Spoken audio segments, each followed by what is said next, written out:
Hi, this is Jahnavi, and I'm here at Purple Valley in Goa, and we're currently in the middle of a retreat with Luke Jordan, and it's been a lovely blend of asana and meditation and chanting and some Sanskrit classes in the afternoons, and I think everyone's having a very wholesome, nourishing time. And today I'm going to be speaking to Luke, and I want to talk to him about some of the more common pitfalls that a student of yoga or a spiritual seeker might fall into during their path, and maybe get some insight from Luke on how we can avoid them, or if not, at least recognize them and be aware of them when they arise within us. So hi Luke, thank you for talking to me today. Pleasure. So I'd like to begin maybe by asking you to reflect on your journey as a practitioner and teacher. And according to you, what are some of the biggest traps that you fell into, maybe of dogma or inauthenticity or belief, and how did you recognize them and then come out of them? Well, I don't know that I have come out of them. It's an ongoing reflection, and I think one of the pitfalls, well, it's just a matter of we have personality traits that we're not necessarily aware of, and the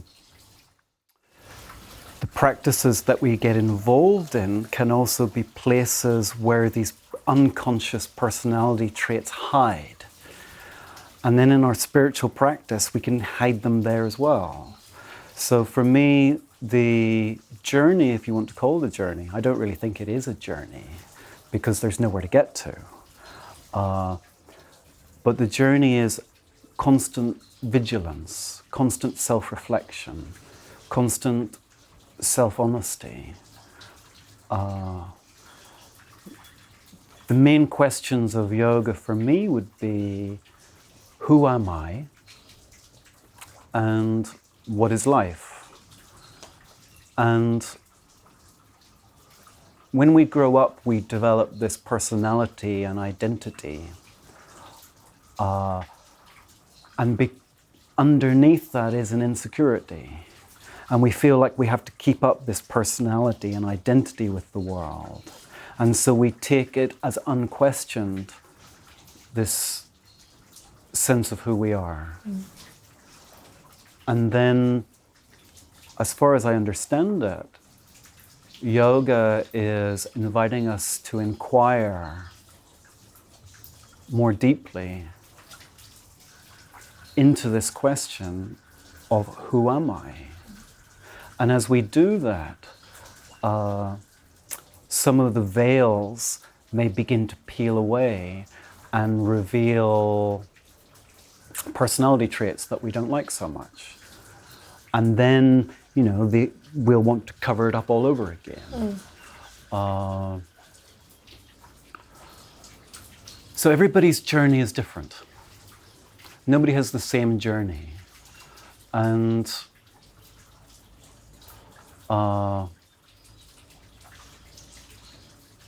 we're used to being herded into a certain direction in spiritual practice, because that's also what happens in society. We're herded by our religions, we're herded by our institutions and our schools and our establishments. And what they're trying to do is create a uniformity. And a genuine spirituality is the opposite of the uniformity that society wants to create. It's a coming to uncover the uniqueness of who we really are.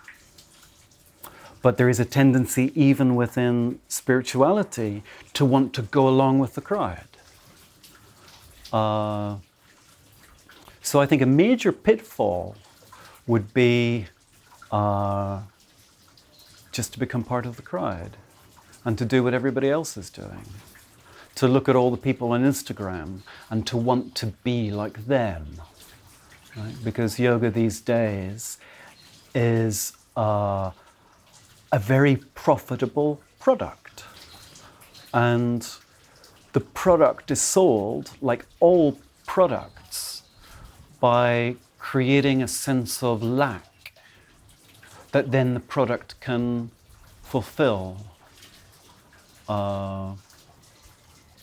And I think somebody who's genuinely interested in discovering who they are will find that at some point they have to walk alone, and that they have to walk in their own way, and they have to discover their own bodies. So as a so-called teacher, like, I never know what's going on in anybody's body, but certainly I can work with someone to feel what's good for that person. So yes, not following the crowd. I think that would be a good way to go, a good way to start. But that can be tricky, right? Because at least initially there is this emphasis in a lot of spiritual teachings to like find a community and find a sangha or find a teacher and follow something. And even in Buddhist traditions, there's a refuge in the dharma, sangha, Buddha, or I think even in the yogic traditions there is a attempt to find that community, but then obviously that, like you said, can be an impediment at some point. But how do you know like when it's helpful and when it's not? If you look at any of these spiritual teachers who began these traditions, they were all alone. So the Buddha didn't have a community. The Buddha, in fact, he rejected community in order to find his own personal enlightenment. So he was wandering with the yogis, he was wandering with the sadhus, he was doing sankhya, and he was doing that with a group. But it wasn't until he came to sit under the tree alone, completely alone, and say, I'm not moving anywhere till I find my enlightenment. That's when he woke up. When he left society behind and faced the fact that he was completely alone. He rejected, so the Buddha was a Hindu, yeah? And he had to leave all of the teachings of Hinduism behind to find his Buddhahood. Yeah? But then unfortunately what happens is that aliveness that the Buddha discovered, and maybe he shared with some of his closest disciples, and maybe some of them got it, and maybe some of them didn't. But then what happened with that? It became a church. It became a church within which the real thing isn't living anymore if it becomes governed by ritual. Yeah? You look at Jesus as well. Yeah. Jesus was born and brought up in Judaism, and yet he rejected all of it. He walked alone. He found his own way. And look what they did with that. Then they turned a church into that. And I think the reason why a lot of Westerners do yoga or have come to yoga is because they're looking for something that the Christian church, which is the spirituality that is there in the West mostly, it doesn't provide for them. It doesn't nourish the soul in the way that they imagine the teachings of yoga might. So yes, yoga can meet the needs for community, can meet needs for connection. It can meet this need. It can meet need for survival. You become a yoga teacher, you get invited to Purple Valley, and my needs for my life of luxury in Portugal are met. Right? So yoga can meet all of these things, but that doesn't necessarily mean that it meets the need for answering that fundamental question, who am I?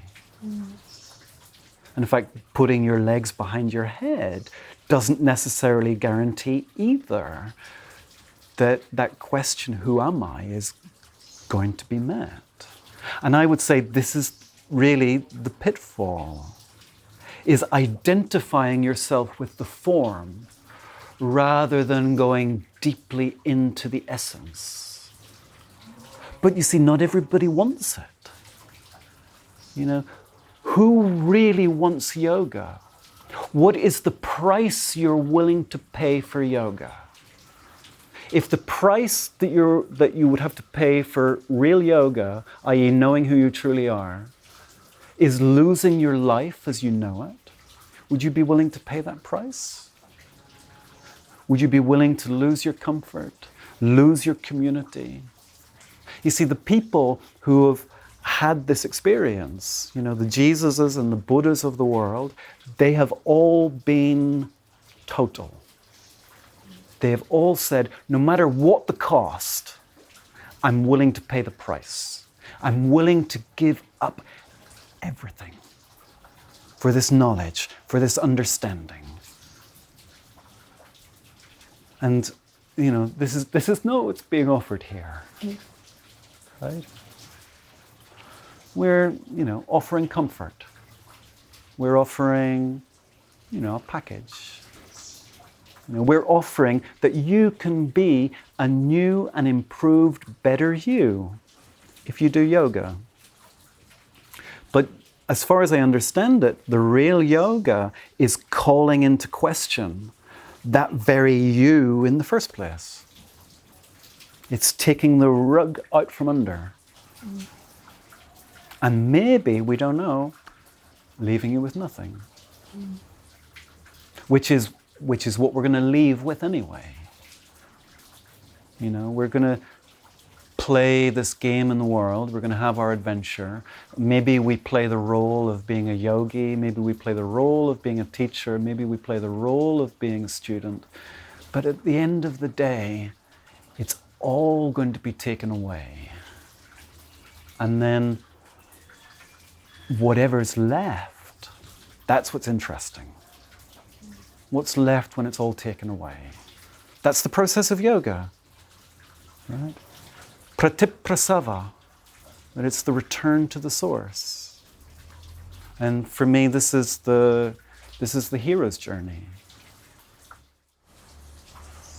Yeah, I think where I'm coming from is that, of course, most of us are not ready, as you say, to make that ultimate sacrifice and to do real yoga in its truest form. But I feel there's still something to the endeavor to at least be as authentic and as free of dogma as you possibly can within that journey, or even if it's this journey of comfort and we're still living within our identities in some way. But I think there's still a balance you can establish. I think the nice thing is when you have self-honesty. And the self-honesty would be, so, you know, they say yoga is yogas chitta vritti nirodha, which is the letting go of all of your beliefs, everything that you think you know, all of your knowledge, even about yourself. And the self-honesty would be to say, you know what? I don't want that. I don't want yoga. I don't want spirituality. I want to be comfortable. And as I'm doing that, I'll do my asanas, and I'll do this, and I'll do that thing, and I'll try to be a good person. Yeah? For me, this is the opening of the door, is that level of self-honesty. Is, okay, if that's what yoga is, okay, no, I'm not willing to give up everything for that. That's beautiful. Self-honesty is beautiful. And then maybe that one door that opens up, it opens up another door. But what we've done is we've gone inside to ask ourselves the question. It's like, what's true for me? Yeah. See, yeah, I mean, I've noticed also in your classes, like when you're teaching asana or even giving some kind of discourse, it's like you'll say something that's obviously meaningful to you and then be like, or something like that. Or so I reckon. And then I'm sure your students have like observed that. And to me, it seems like a way to actively not impose your ideas on your students. But obviously your students are in a sense coming to listen to your ideas. So how do you, what is your approach when it comes to that and that phrase? And I guess it has to also do with this idea of being honest with yourself and trying to be honest with your students. Does that play into it? Absolutely. I mean, I don't want anybody to believe what I say, because I don't even know if anything that I say is true. I mean, I'm just here to sing my song, the way I sing my song. And I don't know if any of the ideas, well, I don't think I've ever had an original idea. I've read all the spiritual books and I've listened to so many spiritual teachers, and all of that has coagulated here in this system. So then when I speak on these things, I imagine on a good day that I have an original perspective, but I don't know that it is. So then all I'm doing is I'm just sharing what it feels passionate for me to share in the moment. And I don't want people to take this on as being the truth. I would love what I present to open up a space of inquiry, so that people, if they're holding on to a solid position, can question whether or not that solid position is true for themselves. But I think it would be a mistake to remove one solid position and put another solid position in its place, because then we get just as stuck. So maybe that's why and also I don't want to take myself too seriously. I mean, this is one of the pitfalls maybe that I've experienced as a result of my personality in yoga, is, taking myself seriously as a kind of yogi in a way, or taking myself seriously as somebody who has the answers. And the more life goes on, the more patently clear it is, I don't have the answers. I don't have any answers. All I have is this. All I have is me. And so, what I'm finding increasingly in my gatherings and my invitations for people to come together in the name of yoga is just, I really love it as an opportunity to share me, to share who I am. And some people are going to enjoy it, some people aren't going to enjoy it. But it would really be, the last thing I would want to do would be to try to brainwash people into sharing the same sets of beliefs that I hold on to. I mean, if anything, what I want to do is explore beliefs, and maybe through the exploration of beliefs, let go of them. Because for me, this is the meaning of yoga. Yoga is moksha. Moksha is liberation, Moksha is release. So that means being liberated from what you're holding on to, being liberated from your thoughts, being liberated from your ideas, being liberated from the identity of who you think you are. And then again, what's there? Being liberated from your attachment to yoga practices or thoughts about yoga practices. Being liberated from your positions of, this is the way the asana should be, or that's the way the asana should be. Yeah, I would really like to facilitate a space where we can let go of all of that and explore what it is to be present in the moment and embodied in the moment. So that instead of thinking we know what yoga is, we enter it from a space of not knowing. And then we really get to experience it. I would assume that it's hard as a yoga teacher to not take yourself seriously when your students are taking you seriously in that role.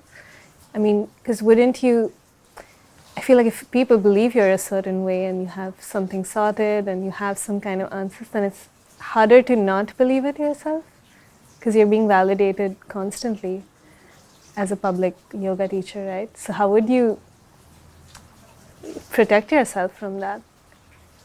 Well, I mean, what other people think of me, it's none of my business. Right? That's their business. I mean, I'm not here to change anybody's mind. If they want to think that about me, they can think that about me. But at some point or another, they're going to discover something that's going to make them change their belief. Because in this belief that I'm somehow different, I mean, I'm not a yoga teacher.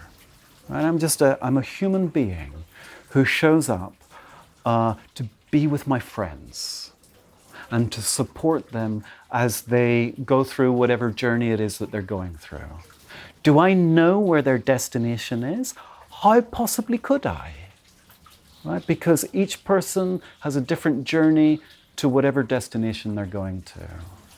So I'm definitely not a yoga teacher. I'm a facilitator for friends, and they're going on their journey, and maybe I hold their hand for a little bit. Or maybe I say, well, have you explored this corner, or have you explored this corner? But in this, if I'm doing what I can to keep up the role as being a yoga teacher, then we create a space of separation. And actually, what I would really love to support more than separation is meeting, which would involve a dissolution between the boundaries of teacher and student. And that's just the facilitation of space. So that's why I say, I come here as a friend. I don't come here as a teacher.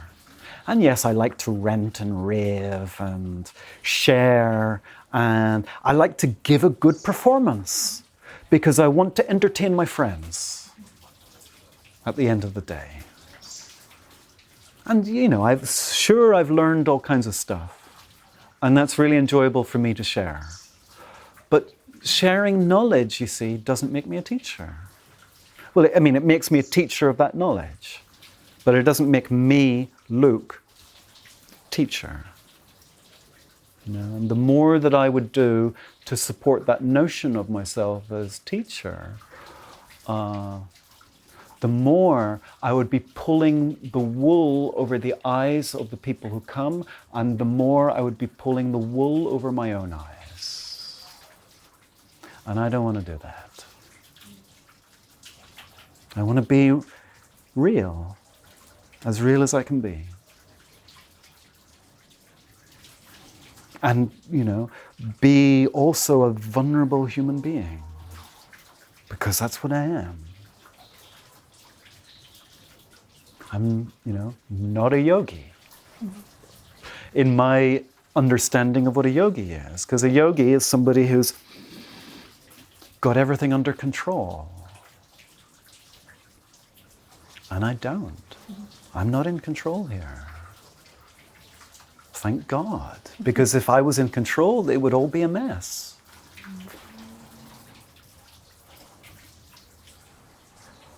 Yeah, it's very refreshing to hear that, and relieving as well. But circling back to what you were talking about not seeing yourself as on a journey, and it's just like a continual asking of what am I or who am I? But I feel like, of course, like that idea of enlightenment or liberation could be, I can see how it's a trap, or it's always like wanting something that's not already here. But then, isn't it useful at least in the beginning of the yoga journey to have the idea that there is another state of existence for me, especially when you're suffering a lot? That's what motivates you, right? Like to see that, okay, there is somewhere else I can be that's not this. Right. So is there a value to that idea of liberation? I would say as a palliative, as a way of escape, it's very, very useful. So you're suffering and you want some relief from your suffering. Yes, then it can be useful. As a way of moving away from what's here. My understanding is, and I don't know whether I'm right or not, but my understanding is what it is you're trying to escape from and holding on to that belief. At some point, if you want to go deeper, you're going to have to come back to it. And you're going to have to meet it again without the palliative. You're going to have to let the comfort blanket go, right, in order to grow up. Right? I mean, essentially that's what it is. It's we want to grow up. Right?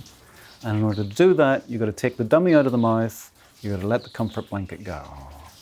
And we've got to meet reality as it is, not as we want it to be. You know, so spirituality would tell us it's all rainbows and unicorns and fairies. And the reality is that it's not. It can be if you want to live superficially. But if you want to live from your depth as a whole human being, really we've got to go inside and be with all of it. The lightness, the dark, the joy, the celebration, and also the sadness and the hurt.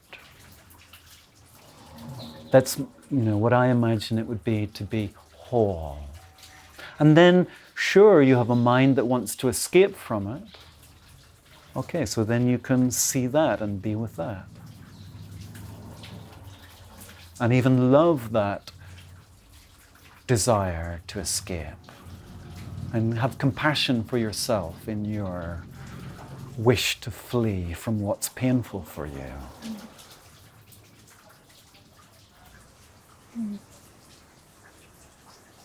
Yeah, I would think that, that is another pitfall. At least that for me personally, also I've had this feedback from friends of mine who are outside the kind of any kind of spiritual practices, where they would be like, but this idea of equanimity or going beyond your emotions and not taking them that seriously is like engendering like a kind of apathy, which is wrong, like in their eyes. That, you want to look at the world and say that, okay, everything is perfect as it is, and there is this idea in the spiritual world of like, be equanimous to what is and what is present, and they're like, but we can't afford to be equanimous in the face of like, say, war or starvation or those kinds of things. And I obviously don't agree with that, because I don't think equanimity denies the heart in that way, but I see that a lot of people use it as that. And I certainly did at some point as well, like a way to not care so much and not be in despair so much, to be like, okay, everything is perfect, this is how it was meant to be. So how do you balance both those things? Well, I see this move towards equanimity as a great strategy for having control.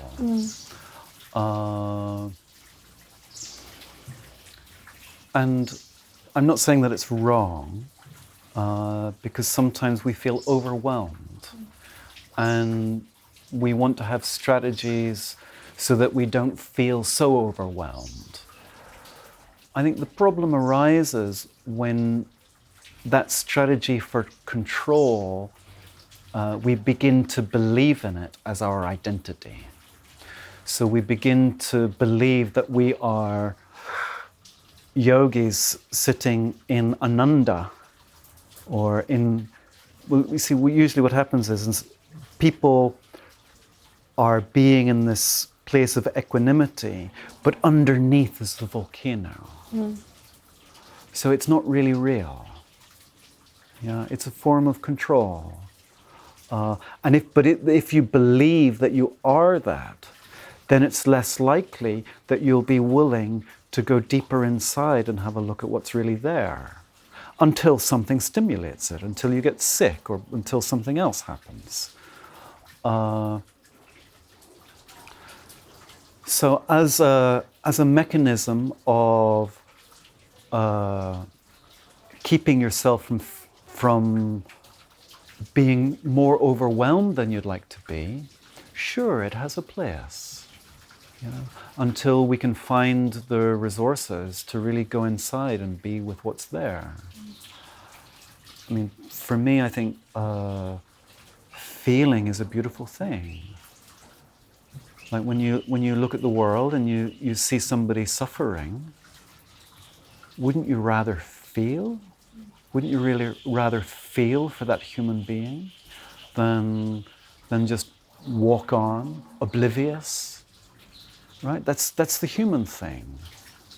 You know, but if you're living in some kind of Advaitic fantasy, you'll stop yourself from feeling by saying, oh, it's all perfect, it's all one, so therefore, you know, this is this person's karma, or whatever it happens to be. You know, what's the reality of the matter is you feel something. And I would say to really be with that, to be with the life that's inside you as it arises as feeling, that's much more, for me, what I would call yoga, than escaping into some fantasy world where we're repeating a mantra that it's all God's will. Yeah. I mean, what you just said, that's a deep discomfort of mine as well, when the idea of karma is used in that space where you look at someone suffering and you're like, oh, that's just their karma. And it like completely, like you said, is denying the feeling, because it's just a mental idea at that point that that's their karma. Because how do you know? And how do you know that you should still not be doing something about it, or you should still not care or feel that pain? Because even for me, it seems like that feeling is central to the yoga journey in some, or to the practice of yoga, is to keep opening into the heart in some way. But then how, like, I have a struggle with how do we think about karma as an idea then, without denying I would the say heart. the best way to think about karma would be not to think about it. That's easy. Right? Because it's like it's a foreign, well, for most of us Western yogis, you know, thinking about it is fine, but taking it on as a belief system, that's a different matter. So I would say to avoid that. Right? What need have you of this belief system? I mean, this is, what need have you of any belief system? Right? None of them are actually needed unless you're using them as excuses not to be present, not to feel, not to be who you are. So, like karma, we can forget about it. Right? What goes around comes around. Maybe. Do I absolutely know that it's true? This would be the inquiry. So I'm a big fan of the work of this woman called Byron Katie. And she has this inquiry process which begins with just some simple questions. When you have a belief, and the first question is, can I know that it's true? And that first question, it gives the mind an opportunity to go, oh yes, it's true. I absolutely know that it's true. And then the second question, which sounds a little bit familiar to the first question, is, can I absolutely know that it's true? So you've given your mind the chance, and now there's an opportunity to sink a little bit deeper. And mostly what you'll find in that space is, no, I don't know that it's true. So for example, let's say this person you see on the street, oh, this person is suffering because of their karma. Can I know that it's true? Well, yes, look at them, you know, blah, blah, blah. They've clearly not been living a clean life, whatever. Can you absolutely know that it's true? No. So then, with the dropping of the belief, there's the possibility of the opening of the heart space and to meet that person as a human being, which I imagine is where we all actually want to meet each other. We all have the needs of being seen and being heard and being met. And we don't do that when we're holding on to our beliefs about each other. So instead of seeing you Genvi and being able to relate with you and connect with you as a human being, I would be seeing my ideas about you. And then there would be no chance for me to actually connect with you as a human being. And then we both miss out.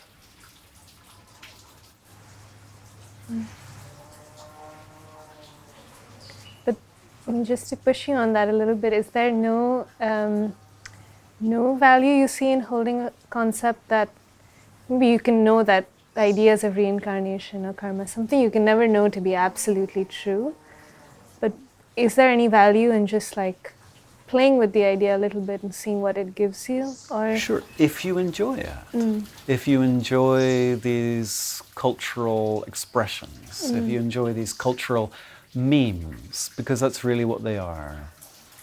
They're cultural memes that you can take on. And can I absolutely know that they're true? No. And that's also fine. And I'm perfectly happy to learn the Vedas and learn the Yoga Sutras and read the Bhagavad Gita and the Mahabharata and learn Sanskrit and do all of these kinds of things. Right? Because I enjoy it. And I certainly don't think anybody else should, apart from the people who want to, And luckily for those people, I'm a step ahead and I'm very willing to offer them for a price. Or for a donation or for whatever it happens to be, for some kind of reciprocal sharing, Because really that's what we want to do. We want to contribute to each other's being. We want to contribute to each other's lives. yeah, I mean, before we end the discussion, I would like, if you had to say something to your students or any students of yoga who are maybe looking for something and like in the space of going to a teacher and they're trying to find a way out of whatever they're going through, what would you say is a good approach to cultivate to kind of maybe avoid falling into some of these traps that we spoke about? And what's a helpful mindset to have when you come to a yoga teacher or any kind of spiritual teacher or guru? I would say the best thing that you could cultivate would be listening. And that doesn't mean listening to what somebody says and taking it on, because that's called being brainwashed. What I mean by listening is just opening up the ears and being receptive. And in particular, listening to the still voice inside, because that's always telling the truth. And my imagination is, and I don't know whether it's true, is that a lot of people are suffering because they've lost the ability to listen to that inner voice. And instead of listening to that inner voice, they follow the dogma of others. They follow the dogma of parents, teachers, society. You must do this, you must get this kind of job. And they have lost touch with their own uniqueness. So rather than following into that trap in spirituality and just taking on another dogma of shoulds, I would suggest that capacity to really listen to one's own resonance, that doesn't necessarily speak in the language of words, but it speaks in the language of feeling. And follow that, because that's your truth.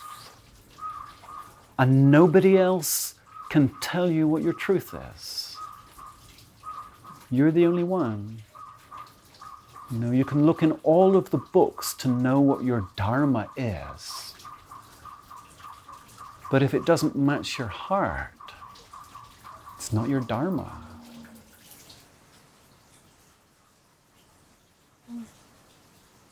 Beautiful, Well, I think we will put a pin in this for the moment.